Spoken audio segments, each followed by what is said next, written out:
ಚಾಲು ಆಯಿತು. ನಮಸ್ಕಾರ ಯೂಟ್ಯೂಬ್ ಗೆಳೆಯರೆ, ನಾನು ಚಂದನಕೀರ ಗ್ರಾಮ. ಇಲ್ಲಿ ಒಂದು ಕಿರಾಣಿ ಶಾಪ್ ಹತ್ರ, ಮಲ್ಕೇಶ್ವರ ದೇವಸ್ಥಾನ ಹತ್ರ ಶಾಪ್ ಹತ್ರ, ಕಿರಾಣಿ ಅಂಗಡಿ ಶಾಪ್ ಹತ್ರ ಇಲ್ಲಿ ಬಂದಿನಿ. ನಾನು ಪುನೀತ್ ರಾಜ್ಕುಮಾರ್ ಅವರ ಅಭಿಮಾನಿ ಆದಂಥ ಬಸವರಾಜ್ ಗೌಡರು ಇಲ್ಲಿ ನಮ್ಮ ಪಕ್ಕದಲ್ಲಿ ಇದ್ದಾರೆ. ಅವರು ಏನಾದರೂ ಒಂದು ಅನಿಸಿಕೆ ಹೇಳಬೇಕಂತ ಹೇಳಿ ನಾನು ಯೂಟ್ಯೂಬ್ ಮುಖಾಂತರ ಮಾಹಿತಿಯನ್ನು ಹಂಚ್ತಾ ಇದ್ದೀನಿ. ಅವರು ಮಾತಾಡ್ಬೇಕಂತೇಳಿ ನಾನು ಕಳಕಳಿಯಿಂದ ಕೇಳ್ಕೊತಾ ಇದ್ದೀನಿ ಯೂಟ್ಯೂಬ್ ಮುಖಾಂತರ. ಅವತ್ತನೇ ಇದು ಅಡ್ರೆಸ್ ಇದು ರೀ ತೋರ್ಗೊಡ್ರಿ. ನಮ್ಮ ಪುನೀತ್ ರಾಜ್ಕುಮಾರ್ ಅವರ ಶ್ರೇಷ್ಠಾಂಗ ನಮಸ್ಕಾರಗಳು. ನಾವು ಪುನೀತ್ ರಾಜ್ಕುಮಾರ್ ಅಭಿಮಾನಿ. ನಾವು ಪೈಲೆ ಅವರ ಡಾಕ್ಟರ್ ರಾಜ್ಕುಮಾರ್ ಅಭಿಮಾನಿ ಇದ್ದೆವು. ಅವರು ತೀರ್ಕೊಂಡ್ಮೇಲೆ ಅಪ್ಪೋ ಅಭಿಮಾನಿಯಾಗಿದ್ದೇವೆ. ಈಗ ನಾನು ವರ್ಷಿಗೆ ಅವ್ರ ಹೆಸರು ಮೇಲೆ ಒಂದು ಡ್ರೆಸ್ ಹೊಲಿಸ್ತೀನಿ, ಪ್ಯಾಂಟು ಅಂಗಿ ಹೊಲಿಸ್ತೀನಿ. ಅವರು ಅವ್ರಿಗೆ ಹೆಸರು ಮೇಲೆ ನಾವು ಉಟ್ಕೊಂಡು ಬರ್ತ್ಡೇ ಭೀ ಮಾಡ್ತೇವೆ, ಅಂದು ಸತ್ತಿದ ದಿನನೂ ಮಾಡ್ತೇವೆ.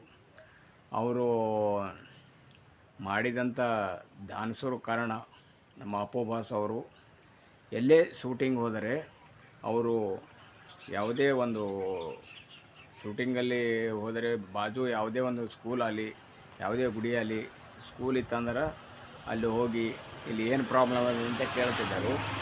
ಕೇಳಿ ಅಲ್ಲಿ ಏನಿದೆ ತ್ರಾಸು, ನೀರಿಂದಿದೆ ಏನು ಯಾವುದರ ಒಂದು ಅನುಕೂಲ, ನಾವು ಬೋರೆಲ್ದಿದೆ ಅದು ಅವಾಗಿಂದ ಅವಾಗೆ ರಾತ್ರಿ ತನಕ 1 ಗಂಟೆದಾಗೆ ಅವರು ಆರ್ಡ್ರ್ ಮಾಡಿ ಬಿಡ್ತಿರು.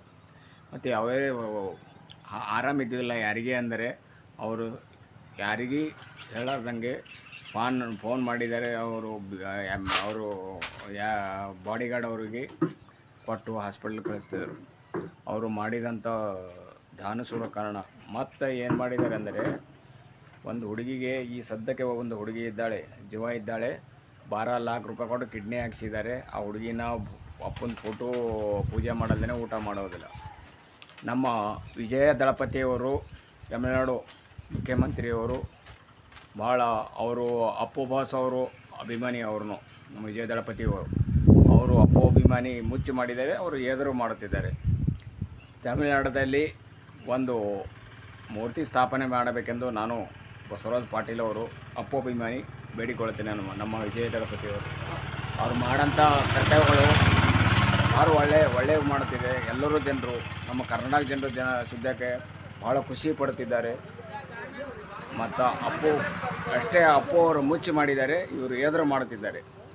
ಅಪ್ಪನಪ್ಪಲೆ ಯಾರೂ ಹುಟ್ಟುವುದಿಲ್ಲ. ಅವರು ಏಟೇ ಒಂದು ಅರ್ಜೆಂಟ್ ಇದ್ದರೆ ಭೀ, ಎಲ್ಲಿಗಾರ ಹೋಗೋದಿದ್ದರೆ ಭೀ ಅವರು ಏನಿದೆ ಅಲ್ಲಿ ತಕ್ಲೀಫ್ ಯಾರೇ ಎದುರಿರಲಿ ಅವರು ಮಾಡಿ ಹೋಗ್ತಿದ್ದರು. ಅವರು ಮಾಡೋಂಥ ಕೆಲಸಗಳು ಯಾರಿಗೂ ಗೊತ್ತಾಗಿಲ್ಲ.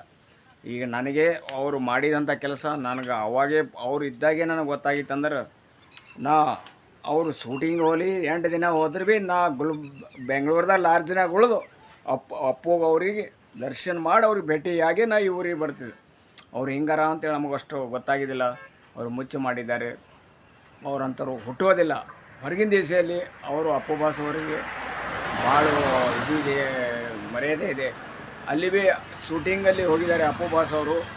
ಮೌಗಿಯಲ್ಲಿ ಭಾಳ ಮಂದಿಗೆ ದಾನ ಮಾಡಿದ್ದಾರೆ. ಅವರು ಕಳ್ಳು ಹೆಂಗಿತ್ತಂದರೆ ಒಂದು ದೇವರ ಕಳ್ಳಿದ್ದಂಗಿತ್ತು. ಯಾರೇ ಎದ್ರ ತಕ್ಲೀಫ್ ಕಾಣಿದ್ರೆ ಅವರು ದಾನ ಮಾಡತನ ಗೊತ್ತಿಲ್ಲ. ಅವರು ಹೊರೆ ಕಾರ್ ತೆಗಿಬೇಕಾದ್ರೆ ಒಂದು ಚೆಕ್ ಬುಕ್ ಇರ್ತಿತ್ತು ಅವ್ರ ಬಳಿ. ಆ ಬುಕ್ ಬರತನ ಖಾಲಿನೇ ಆಗ್ತಿತ್ತು. ಅಂದ್ರೆ ಯಾರೇ ಅವ್ರಿಗೆ ಕಷ್ಟ ಕಂಡವ್ರಿಗೆ ಅವ್ರಿಗೆ ಒಳ್ಳೇದು ಮಾಡ್ತಿದ್ದರು. ಅವರು ಹುಟ್ಟೋದಿಲ್ಲ.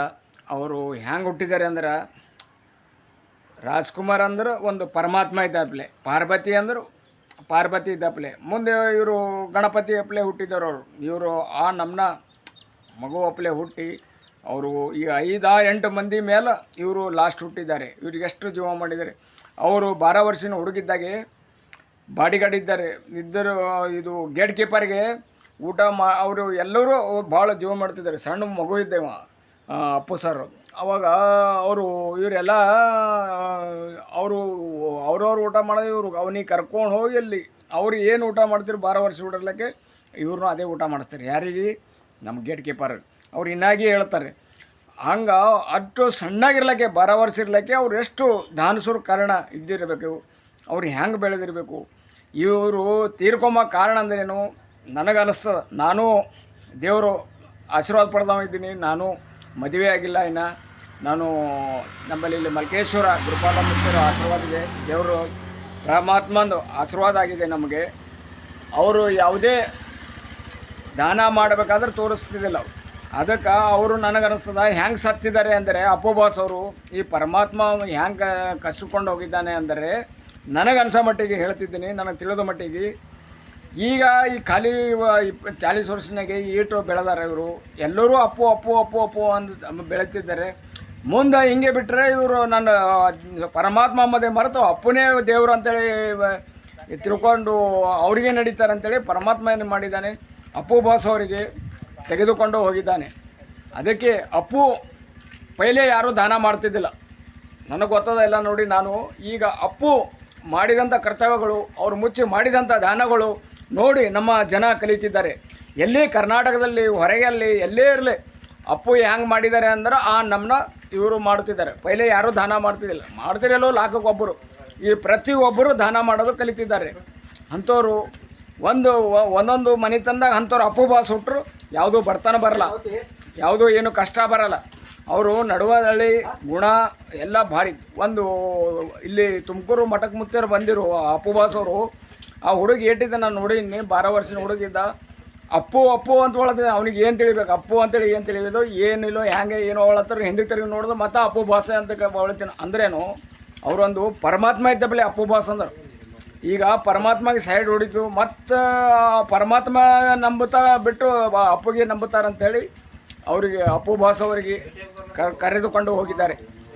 ನಮ್ಮ ಅಭಿಮಾನಿಗಳು ಇಲ್ಲಿ ಚಂದನಕೇರ ಗುಲ್ಬರ್ಗ ಜಿಲ್ಲಾ ಚಂದನಕೇರ ಗ್ರಾಮ ಬಸವರಾಜ್ ಪಾಟೀಲ್ ಅವರು ಎಲ್ಲರೂ ನನಗೆ ಏನು ಕೇಳ್ತಾರೆ ಕ್ವಶನ್ ಅಂದರೆ, ಸರ್ ನೀವು ಈಟೆಲ್ಲ ಮಾಡ್ತಿದ್ರಿ, ಅಪ್ಪು ಬಾಸ್ ಸಂಬಂಧಿ ಬಲ್ಲಿ ನೀವು ಯಾಕೆ ಹೋಗಿಲ್ಲ ಅಂತ ಕೇಳ್ತಾರೆ. ನಾವು ಹೋಗಿಲ್ಲ, ನನ್ನ ಟೈಮ್ ಸಿಕ್ಕಿಲ್ಲ, ಹೋಗಿಲ್ಲ. ನಾನು ಅಭಿಮಾನಿ, ನನ್ನ ಮನಸ್ಸು ಅಂದ್ರೇನು ದೇವ್ರಿನ ಹೋಗ್ಬೇಕಾದ್ರೆ ಒಣ ಮ್ಯಾಲಿನ ಡಂಬಾಚಾರಿ ದೇವ್ರಿಗೆ ಹೋದ್ರೆ ನಂಬಿಕೆ ಆಗಲ್ಲ. ನಮ್ಮ ಒಳಗಿನ ಮನಸ್ಸು ನೋಡ್ತಾನೆ ದೇವರು. ಹಾಗೆ ನನ್ನ ಮನಸ್ಸು ಏನದಲ್ಲ, ಅವ್ರು ಪೂರ ಅವರು ದೇಹ, ಅವ್ರ ಆತ್ಮ ನನ್ನ ದೇಹದಾಗೆ ಕುಂತಂಗೆ. ಅದಕ್ಕಾಗಿ ನಾನು ಅವರಿಗೆ ನಮ್ಮ ಅಭಿಮಾನಿಗಳೇ ಬೇಡಿಕೊಳ್ಳೋದೇನೆಂದರೆ, ನಾವು ಅಪ್ಪು ಬಾಸ್ ಅವ್ರಿ ಸಂಬಂಧಿಗೆ ನೀವು ಹೋಗಿ ಬರ್ಬೇಕ್ರಿ ಗೌಡ್ರಿ ಅಂತ ಹೇಳ್ತಾರೆ.